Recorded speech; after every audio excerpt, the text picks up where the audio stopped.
ప్రవీణ్ గారు, ఇంకోటి ఏంటంటే ఒక వ్యక్తి యొక్క లైఫ్ స్టైల్ అంటే అతను పుట్టిన వాతావరణాన్ని బట్టి మనకి పాజిటివ్ నెగిటివ్ అనేది వస్తుందా, లేకుంటే మన నక్షత్రాలని బేస్ చేసుకొని మనకి మన మైండ్ సెట్ అనేది ఆధారపడి ఉంటుందా?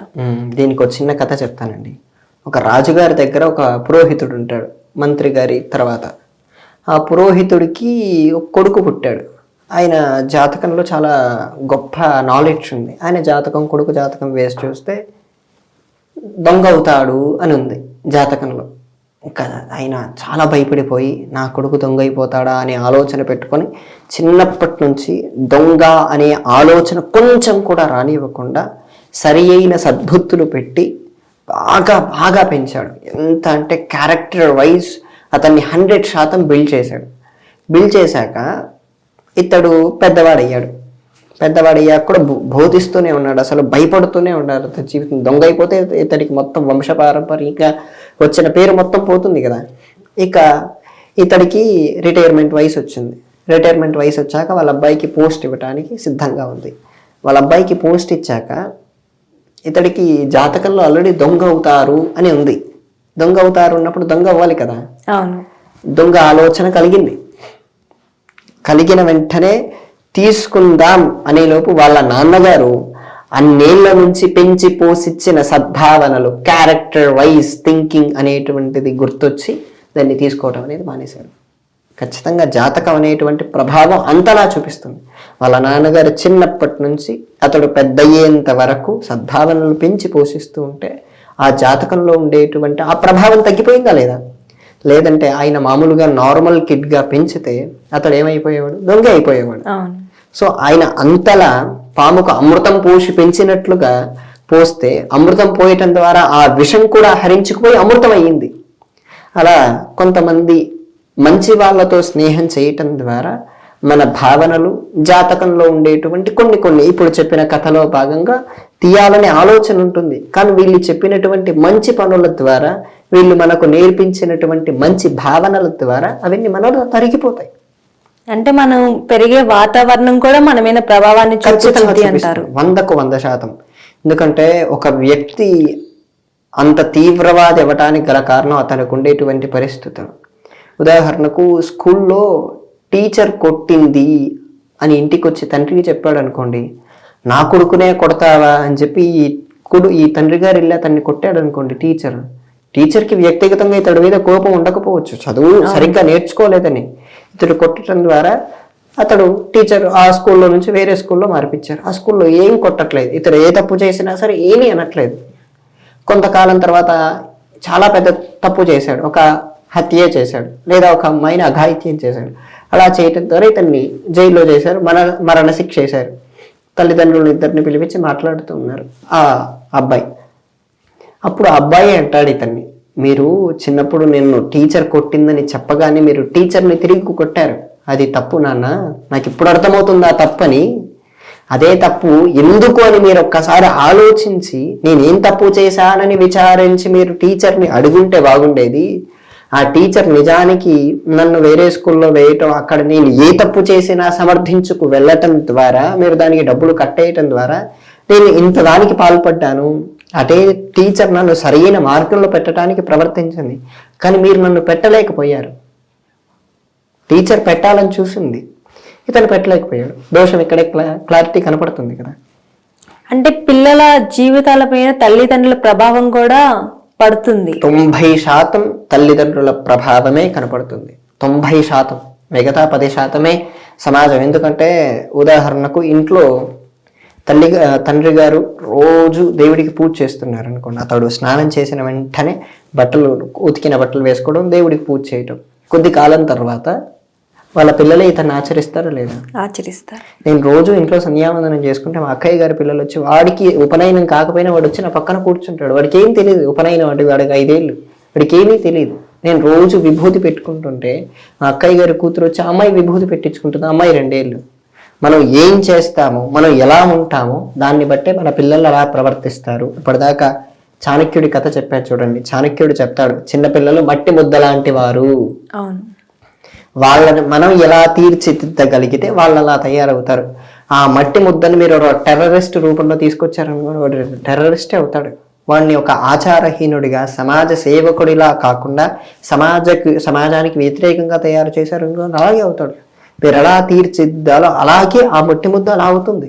దీన్నే భగవద్గీతలో కృష్ణ పరమాత్మ చెప్తాడు, యద్యదాచరతి శ్రేష్ఠ తత్తదేవే తరోజన సయత్ ప్రమాణం కురుతే లోకస్తదను వర్తతే. మన పెద్దవాళ్ళు దేన్నైతే చెప్తారో చెప్పటం మాత్రమే కాదు. ఉదాహరణకు నేను 100 సేపు ఇంతసేపు ప్రవచనం చెప్పాక దాన్ని నేను ఆచరించకపోతే నేనేమవుతాను? నేను ఇప్పుడు చెప్పాను ఇంతసేపు, దీన్ని చెప్పండి నేను పాటించకపోతే ఏమవుతుంది? వేస్ట్ అయిపోతుంది. అలా ఆచరించే వాళ్ళని ఇన్స్పిరేషన్గా తీసుకోవాలి. మాటల్ని కాదు ఇన్స్పిరేషన్ తీసుకోవాల్సింది, ఆచరణను ఇన్స్పిరేషన్గా తీసుకోవాలి. ప్రవీణ్ గారు, ఇంకోటి ఏంటంటే చాలా మంది ఇంట్లో చాలా సమస్యలు ఉంటాయి. జాబ్ చేస్తున్నా నాకు ఇబ్బంది ఉంది అని చెప్పే వాళ్ళు చాలా మంది ఉంటారు. చాలా మంది చెప్పేది ఏంటంటే దీపం వెలిగించండి దేవుడికి, లేదా ఉప్పు దీపం పెడితే మీకు ఇంట్లో డబ్బులు వచ్చేసేస్తాయి. అసలు మనం ఏమీ చేయకుండా మన సమస్యలు పోవటానికి ఉప్పుతో దీపాలు వెలిగించి పెట్టుకుంటే మనకు డబ్బులు అనేవి ఆటోమేటిక్ ఇంట్లోకి వచ్చేసేస్తాయా? అలా వాళ్ళు కూడా యూట్యూబ్లో చెప్పలేదండి. ఎవరైతే వీడియోలు చేస్తారో వాళ్ళు కూడా చెప్పలేదు. అలాగనే వాళ్ళకి సపోర్ట్ చేయట్లేదు. అలా దీపం వెలిగించడం ద్వారా మంచిదే ఖచ్చితంగా, నేను దాన్ని వ్యతిరేకించట్లేదు. దీపం గురించి వేదంలో చెప్పబడింది, సాజ్యం త్రివర్తి సంయుక్తం వహ్నినా యోజితం ప్రియం అంటే చెప్పబడి ఉంది. అది వెలిగించడం ద్వారా త్రాహిమాన్ నరకాద్ఘోర దివ్య జ్యోతిర్నమోస్తుతే అనేటువంటి విధానాలు కూడా ఉన్నాయి. అటువంటివి చేయటం ద్వారా, ఉదాహరణకు మీకు చిన్న ఎగ్జాంపుల్ చెప్తాను. పాండవుల దగ్గర 1000 కోట్లు ఉన్నాయి, కానీ ఒక్క జూదంలో మొత్తం పోగొట్టుకొని 14 ఏళ్ళు అరణ్యవాసంలో ఉన్నారు. అరణ్యవాసంలో ఉండమన్నారు చెప్పి ఎక్కడో వాళ్ళు అరణ్యవాసంలో పడుకొని ఉన్నారా? పడుకోలేదు కదా. వాళ్ళు 13 ఏళ్ళు తపస్సు చేశారు. అజ్ఞాతవాసంలో కూడా వాళ్ళు అలాగే ఉన్నారు. అలా వెళ్ళిన తర్వాత చివరికి వాళ్ళ డబ్బులు వాళ్ళకి వచ్చాయా లేదా? వచ్చాయి. అదంతా దేని మీద ఆధారపడింది? వాళ్ళు చేసిన శ్రమ, ప్రయత్నం, ప్రతిదీ. అలా ప్రయత్నం చేస్తూ దైవాన్ని ఎక్కడా నిందించలేదు. నిందించారా? నిందించలేదు. వాళ్ళ ప్రయత్నంలో వాళ్ళు చేస్తూ దైవానుగ్రహం పొందారు. వాళ్ళు అనేక మంది మహర్షుల దగ్గరికి వెళ్ళారు. వాళ్ళు చెప్పినటువంటి ప్రతి దాన్ని ఆచరిస్తూనే వీళ్ళ ప్రయత్నంలో, యుద్ధంలో వీళ్ళు పొందారా లేదా? అలాగే మనం కూడా దీన్ని మన సింప్లిఫై లైఫ్లో చూసుకోవాల్సింది. ఇలా భగవంతుణ్ణి ఆరాధిస్తూనే దీపారాధన చేయటం అనేటువంటిది చాలా చిన్న పని. మీరు ఒక ఒత్తు వేసి, 3 ఒత్తులు వేసి నూనె పోసి వెలిగించడం అనేది ఎంత టైం పడుతుంది? ఫ్రాక్షన్ ఆఫ్ సెకండ్స్, అంతే కదండి. ఆ ఫ్రాక్షన్ ఆఫ్ సెకండ్స్ కూడా మనం చేయలేని ఆరాధన కేవలం మానవ ప్రయత్నం మీదే వస్తుందంటారా? రాదని వీరే అనేసారు. అలా మన ఆరాధనా పద్ధతి ఖచ్చితంగా విశ్వాసం అనేది ఉండాలి. మనం ఏది చేస్తున్నాం అనే దాని మీద విశ్వాసం ఉంటే ఖచ్చితంగా మనకు ఏదైనా లభిస్తుంది. ఆ విశ్వాసానికి తగ్గట్టు ప్రయత్నము ఉండాలి. ప్రయత్నం లేకపోయినా, ప్రయత్నం ఉండి విశ్వాసం లేకపోయినా రెండు నిష్ఫలమే. అది చాలా మంది దీన్ని ఎట్లా తీసుకుంటున్నారు అంటే, మేము ఈ దీపం వెలిగించేసేమో మాకు అన్నీ అయిపోవాలి, ప్రయత్నం మేమేం చేయము, ఇది పెట్టేసేమో మాకు అన్నీ అయిపోవాలి అనే తీరులోకి వెళ్ళిపోతున్నారు. ఇది ఎంతవరకు అసలు కరెక్ట్ అంటారు? ఇది కరెక్టేనా అసలు వాళ్ళు అట్లా ఆలోచించటం? ఇది చెప్పిన వాళ్ళని నెగిటివ్ అవటం తప్పితే ఏమన్నా ఉంటుందంటారా? 99% చెప్పిన వాళ్ళ విధానంలో కానీ వీళ్ళు తీసుకునే విధానంలో కానీ తేడా ఉంది. వీళ్ళు చెప్తున్న విధానం వాళ్ళ రిసీవింగ్ అనేది కూడా ఉంటుంది కదా, ఆ రిసీవింగ్ నాలెడ్జ్ కరెక్ట్గా తప్పైనా ఉంటుంది, లేదా వీళ్ళు చెప్తున్న తీరైనా తప్పుగా ఉంటుంది. ఎందుకంటే నేను ఇప్పుడు ఇప్పటికిప్పుడు నేను 1000 దీపాలు వెలిగిస్తాను, 1,00,000 రూపాయలు వస్తాయంటారా? నేనే చెప్తాను రావని. దీపం వెలిగించండి, ఎట్ ది సేమ్ టైం ఈ ప్రయత్నం మీరు చేయండి. ఈ ప్రయత్నం మీరు చేయకుండా దీపం వెలిగించి ఇంట్లో నుంచి ఇది శంకరాచార్యుల వారు కనకధారా స్తోత్రాన్ని చదివితే పైనుంచి అమ్మవారు ఉసిరికాయలు ఏం వేయదు, మీకు బంగారు ఉసిరికాయలు అందరూ చల్లరు, అంత భక్తులేం కారు మీరు. అలా మన ప్రయత్నం మనం చేసి, మనం నిత్య శుద్ధంగా, మనం విశ్వాసంగా ప్రార్థిస్తే ఖచ్చితంగా, మనం ప్రయత్నం చేస్తే ఖచ్చితంగా వస్తాయి. నేనే ఉన్నాను. నేను కొద్ది కాలం కిందట కేదార్నాథ్ వెళ్ళాను దసరాకు. నేను జస్ట్ ఫ్లైట్ టికెట్ బుక్ చేసుకున్నాను వెళ్ళటానికి డెహ్రాడూన్ వరకు. రిటర్న్ వెళ్ళటానికి నా దగ్గర అప్పటికి 5,000 ఉన్నాయి. కేదార్నాథ్ వెళ్ళడానికి 5,000 సరిపోవు. అట్ ద సేమ్ టైం నేను అప్పటికి రిటర్న్ టికెట్ బుక్ చేసుకోలేదు.